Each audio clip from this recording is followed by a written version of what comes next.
So we've also, when I think back on, how did we do this? Like most of you, there's no magic to this. It's hard work.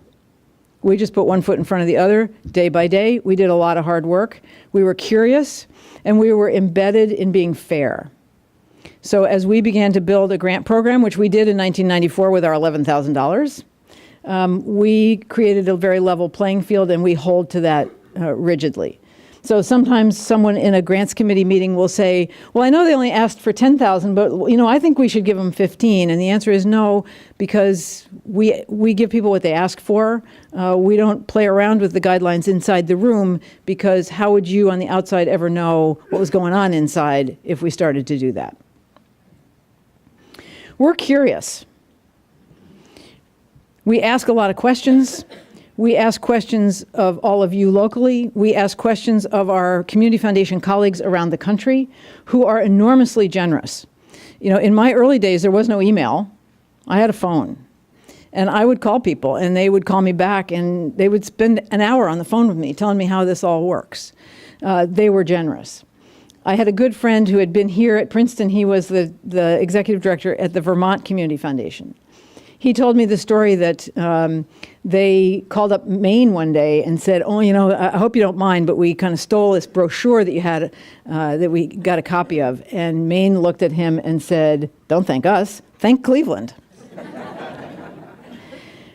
We've never believed in reinventing the wheel, and we haven't needed to, because there's such great work going on outside. Over time, we have done actual real research to inform us also, to help us learn about this community and to help us shape some of the grant-making work that we do. So one of the first big pieces of research we ever did, we did with the Chamber Foundation. Some of you will remember the Better Together survey. Mara here helped us promote that across the region once it was done. We hired the Blaustein School at Rutgers jointly to study the connectivity and trust levels of the Chamber's real footprint, which included ours. Really interesting work that helped us understand where the strengths and challenges of this larger community were. Home rule has not done us any favors in New Jersey, and it keeps us apart in some meaningful ways, and that showed in the survey. About the next year, a previous program officer undertook work to study the civic engagement of older adults, people 60 and up, older adults. I think I was one then. Very interesting, because we live in a world of lots and lots and increasing numbers of baby boomers who are walking out of their jobs into a full life beyond. In 2011, we hired a consultant to go out to our grantees and ask them what they thought. When you have foundation in your name, one of the very first things you learn is that no one will tell you the truth. You never tell a bad joke. You usually don't get a bad meal. And you live in a world that is hard to navigate sometimes, because people don't tell you the truth. So we hired a consultant to go out to our grantees and say, so what do you think of the Community Foundation, how they do their grant making, how they treat you, some of the non-grant making services that we provide, because we consult a lot with them. We talk to their boards, we run seminars. Fortunately, the word came back, yeah, they liked us reasonably well. And we asked, do you know that we do these other things? That you can come talk to us for guidance as you build an organization, as you try and strengthen your board, a variety of things.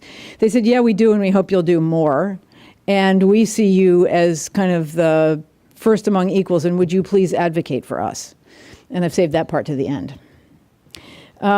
The following year, we hired a professor at the College of New Jersey to study the condition of women and girls across Mercer County, because we have a fund for women and girls that supports them, and we needed some additional information to focus what we were doing.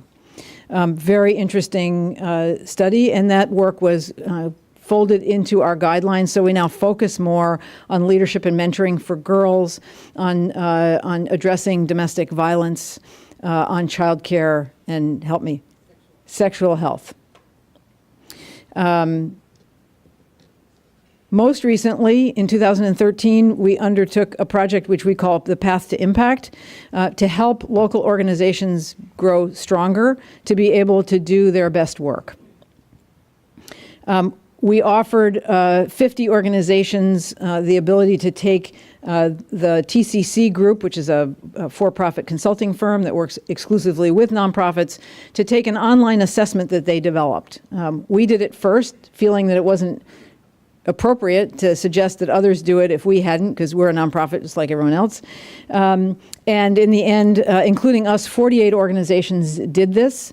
They all got individual reports of what their strengths and weaknesses are. And we're now building the next phase of that program to address the areas where we are all challenged. The report for that is on our website. You would find it fairly easily. It's called Path to Impact. The executive summary and then the full report are both there. So going forward, we will continue to do the workshops that we do twice a year. We've also built the business. We recognized early on that we couldn't build a permanent endowment for the region without having a good underpinning, a good foundation under the foundation. So we've spent a lot of time writing policies, putting infrastructure in place to support what we do. Also, increasing our knowledge, because we have to be the central place in this region that really understands the IRS code, how to read a nonprofit's 990, some really kind of geeky wonky stuff, which I love. So we've spent a lot of time putting that infrastructure into place, and we've been happy to share that with others. But we've tended to the business, wanting to stay at least current, hopefully one step a little bit ahead. There are a number of community foundations that have had an experience which we hope to have someday, which I would call is a transformative gift that you had no idea was coming. So Erie, Pennsylvania woke up one morning and someone in their community had died and left them $100 million. Never spoke to them about it before it happened. You know, we're at 100 million. If overnight we went to 200 million, you got infrastructure issues that you need to be able to manage, not to mention public relations and what you're going to do with it. So these things happen. I tell our board regularly, we should be prepared. Oh, that might not happen. Hopefully it will. Sometimes good news comes with a dark side to it. So as we've put policies into place, you know, when I was hired, they quoted me a salary and said, good luck with that and take your benefits out of it. So we've had to, you know, build a benefit program and all these kinds of things. We call it growing up. We probably still have growing up to do, and my successor will have a great time doing that. We are built on a platform of constant external focus. It is not about us. People are fond of saying that money comes through a community foundation. We own it while it's with us. Some of it is with us forever. We're responsible for it, but all of it has an external focus. It's going out to this community, sometimes in large chunks quickly, sometimes in smaller payouts over eternity. But it's really never about us. And I think that's one of the strengths of this organization, is I don't think there's any staff member, any board member who thinks it's all about us. The future's our measuring stick. That's a difficult one, because we're not going to be here for that.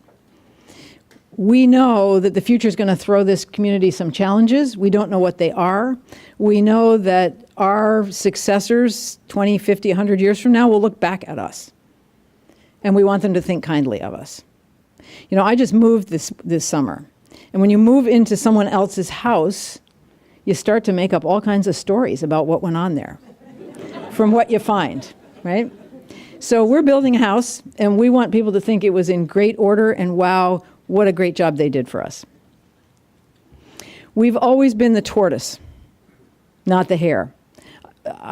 We have colleagues around the country and other community foundations who've been the hare, out chasing, and their assets are larger than ours, but that's never been the measure that really matters to us. The measure that really matters to us is what difference would it make if we went away? That's the question we ask ourselves. We're not quite sure what the answer to that is, because from the inside, that's a hard question to answer. But many, many years ago in strategic planning, as the board was trying to figure out who was our primary customer, We work a lot with donors. We work a lot with nonprofits. We work a lot with professional advisors, people who sit at the table with folks as they plan for the disposition of their wealth. Because usually someone sets up a fund at the community foundation once, and we can't necessarily know when that is. It's like selling mattresses. But the board said to me, it's not about the assets. It's about having an impact here. It's about doing good work on that side of the ledger, and the assets will follow, and they were right. So every year, with the exception of 2008, we have just marched a little further forward. So as I mentioned, this is a relationship business. No one does this work who doesn't just love the people in their community. As I mentioned, we have 8,800 donors on our database. There are over 2,000 nonprofits on our database. The ones that matter to us are the ones that are here, but there are hundreds that are all across the country because our donors make grants to them too. Business is an important partner to us. Some businesses have funds at the Community Foundation or work with us or turn to us for guidance and help. The Chamber has been a wonderful partner. As I mentioned, we did the Social Capital Benchmark Survey. I think last month, Kristen was up here talking about the Community Development Fund, which the Chamber brought to the Community Foundation because we're the place that holds those kinds of funds, and we're delighted to do that. So that's a brief overview. I put on your table a graphic, which our most recent annual report is at the printer, and I wanted it here for today. But this is the center spread. It's designed to try and give you some sense of the interconnectedness of the Community Foundation in its community. The various different paths that people take in and through the Community Foundation. So if you're looking to know someone or to do something in a part of this community that you don't know, think of the Community Foundation as a good place to call. We take those calls all the time. It's as much part of our work as raising a dime. So please use us in that way, and the annual report will show up next week. Sorry about that. So I'm going to end with a brief little piece on my soapbox. I have several soapboxes, but I won't bore you with most of them today. But I know that a lot of our nonprofit colleagues are in the room, and they always appreciate me saying this. I've written some blogs on this, which are on our website. I tell you to go to pacf.org and to find the rest of them. I want to tell the business folks in the room today that none of us on the nonprofit side get out of bed in the morning to not make a profit. Wouldn't jazz any of us, right? That's not it. That's the wrong name for the work that's done in the tax-exempt, or I would say better framed, public benefit sector. Our American people have said the work that's done in this sector is important to us, so important that we will give up tax revenue in order that it get done. So you can call us tax-exempt organizations if you like, but I think public benefit is best. It's a public benefit that we take care of people who have nothing to eat and no roof over their head. It's a public benefit that we play beautiful music for them. Thank you, Melanie.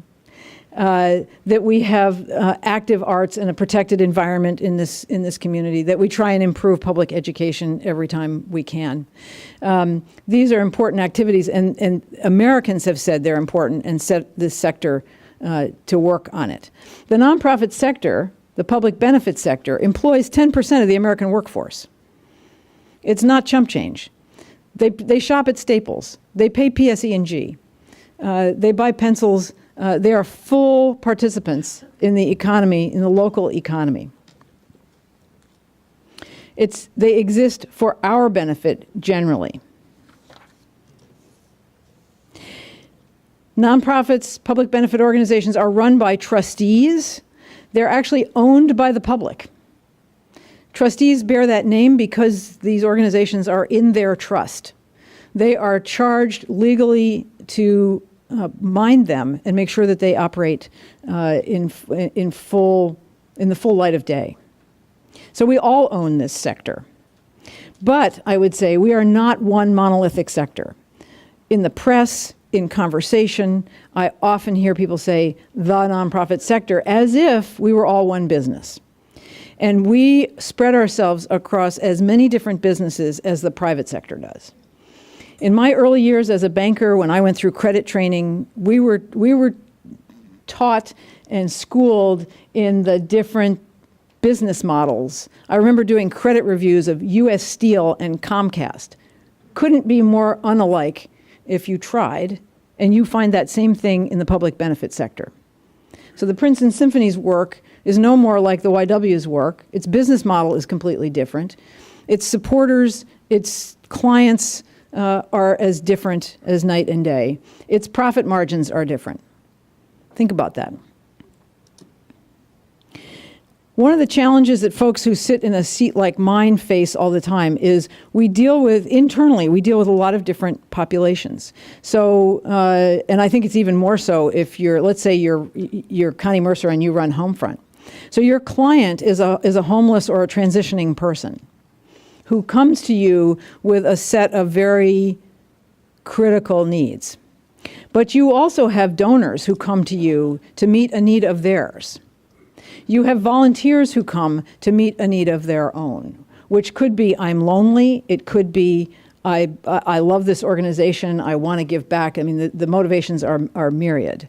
And you sit in the middle of this and have to try and figure it out. The financial transaction is often very indirect. So as a donor, I give to the soup kitchen. It benefits someone I'll never know or see. And if I decide not to do that next year, the soup kitchen has to figure out why I went away. Now, Procter & Gamble has to figure out why I went away if I stop buying, what do they make, Crest toothpaste?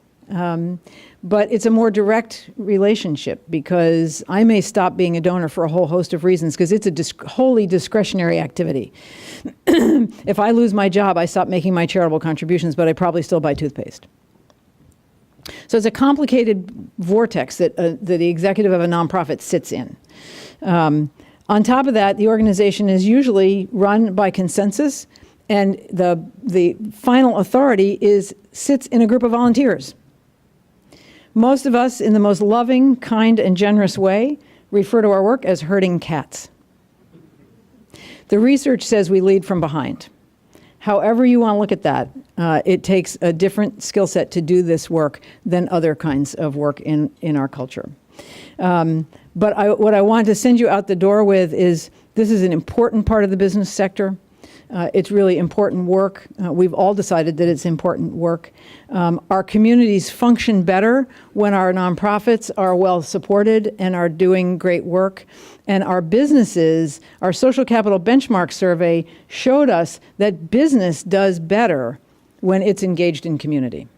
And all the research I read now about millennials is they don't want to work for an organization that isn't doing good things in the community.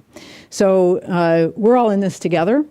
We are fortunate to live in an amazing part of the world and of New Jersey, and it's a pleasure to have sat in the center of this community for the years that you've all allowed me to do that. So thank you, John.